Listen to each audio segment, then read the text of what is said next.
Today's video, how to use a rotary polisher. A very dangerous tool if you don't at least observe a couple things about this tool. It's a very powerful tool. It spins clockwise.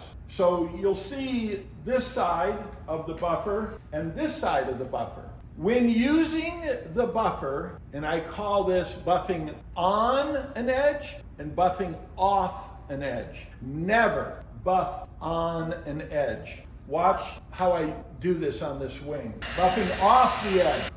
It's rotating this way. If I were to buff on the edge and you buff into it like that, it's a lot more aggressive, right? Because I'm buffing into it or on the edge. Buff off the edge. And I can do that as I use the buffer. Buffing off the edge, coming up on it. Now I'm buffing off of this edge. Buffing off the edge and off the edge. So never buff on an edge, always buff off an edge.